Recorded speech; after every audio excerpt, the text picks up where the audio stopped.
and of course more and more deadly. It is time to make a nice enclosure for Deathstalker scorpions.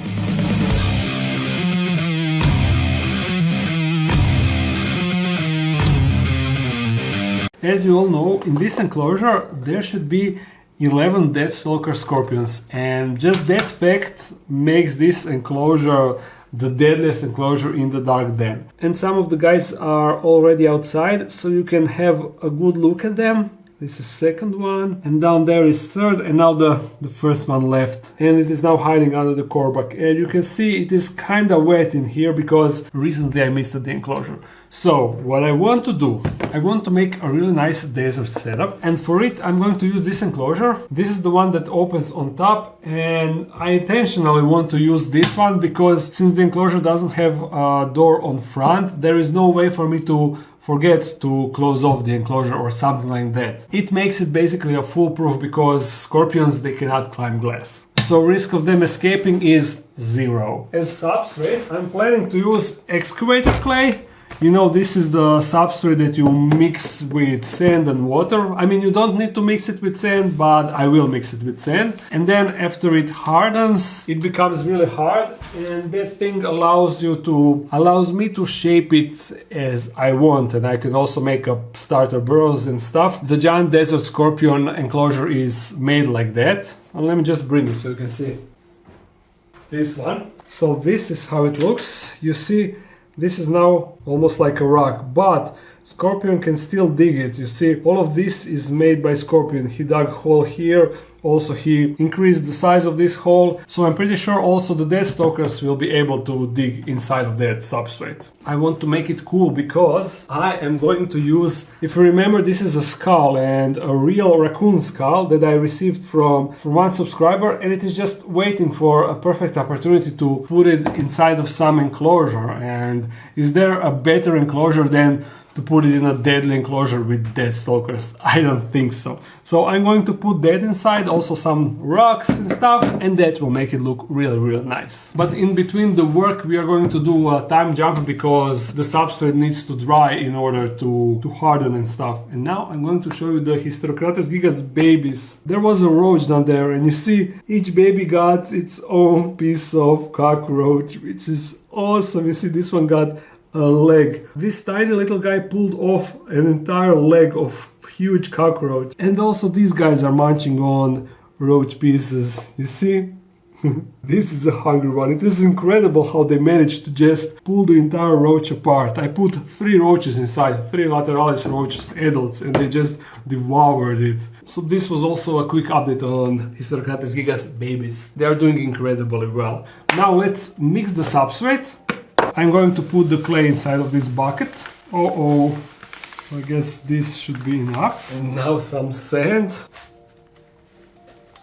Oh, gonna mix the two. I need more sand. More. And hopefully this will be enough substrate for the entire enclosure.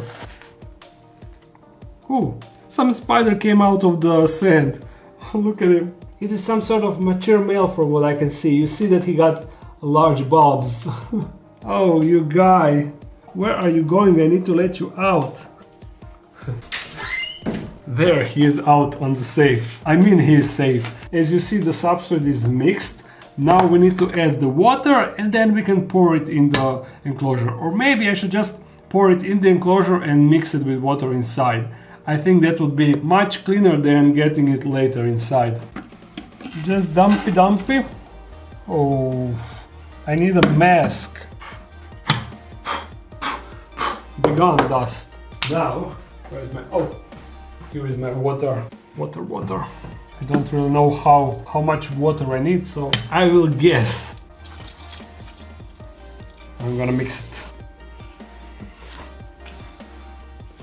Ooh, I definitely need a little bit of more water, or maybe I don't want to add too much water because I need this to dry out in a few days. Otherwise this video won't be finished in time. And now when I'm looking at it, it seems that I don't need to add any moisture. I just need to mix more. The sand that I added was also slightly moist, so I'm pretty sure that that helped too.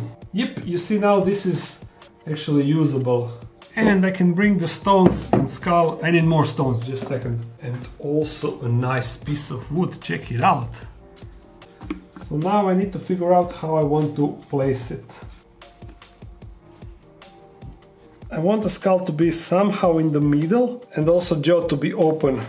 But I think that I need to compress everything around it first. I don't want to break the skull. Now we can put this. I'm not really sure how I want it. And I think that I will remove this rock.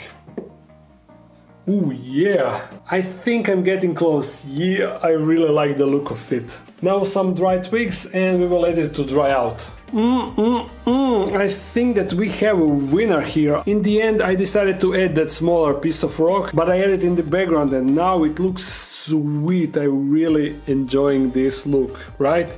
You have nice open space here and also ton of hiding places for the scorpions.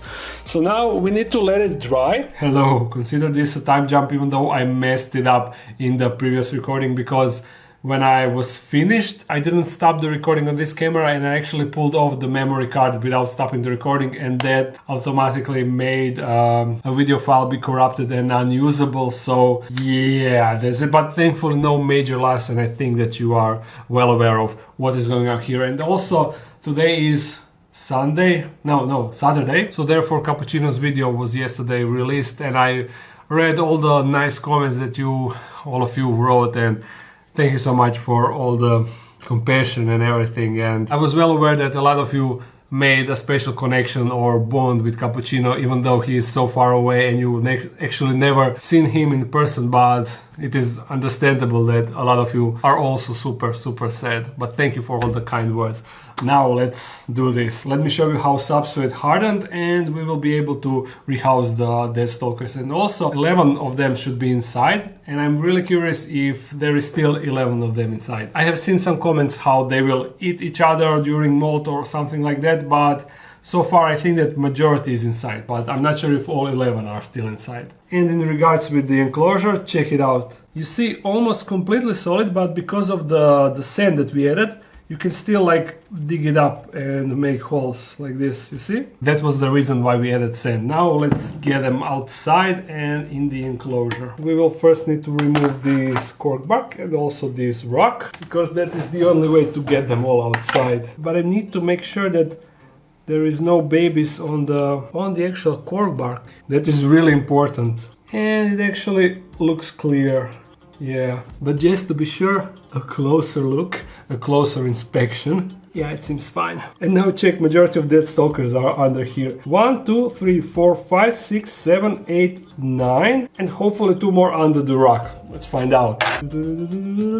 Yep, 2 of them down there. So very nice. They didn't cannibalize on each other, but also I'm not really sure if they actually molted so far. I received them like, I don't know, 8 months ago, or maybe 10 months ago even.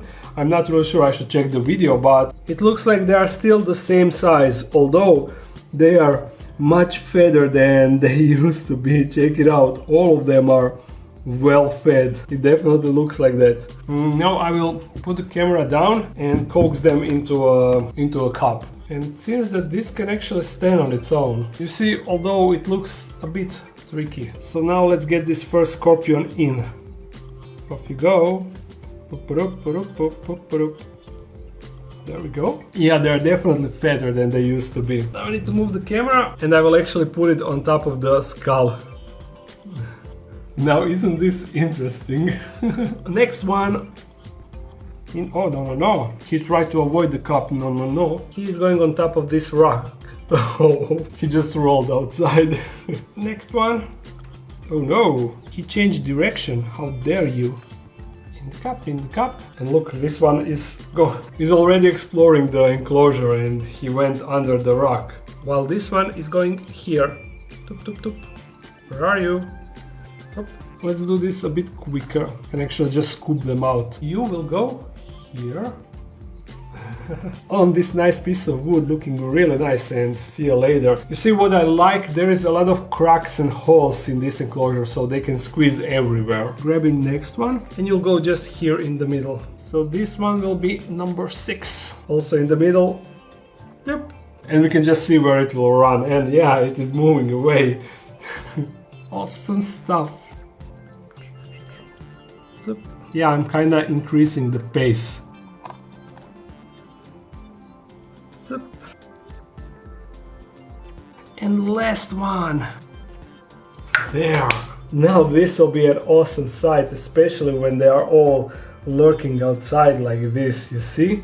And also imagine after they molt and they grow and they will be bigger, so then I guess I have some task to do, I need to check it out. But as they grow, this enclosure will be more and more awesome. And of course more and more deadly. I really like the look of it. What do you think? The only thing that I dislike is that this glass is actually fairly stained and I cannot really remove this because that is like stains from misting all the water. Although there's probably some way of removing that. I need to actually Google. Maybe a vinegar or something like that, if I recall correctly. I definitely need to look into that because this is not a pretty sight when you are looking. Yeah, definitely, you see. Not a good thing, but still, overall, this enclosure is awesome and very nice. Of course, the updates will follow. I will let you know how these little guys settled in and if they digged any burrows or something like that. And you will also know when they molt. So that would be it for this video. I hope you enjoyed it. If you did, thumbs it up and comment something. If you want to support this channel even more, there's a Patreon page. If you're new to this channel, make sure to subscribe. I upload every Monday and Friday. So see you again soon. Bye bye.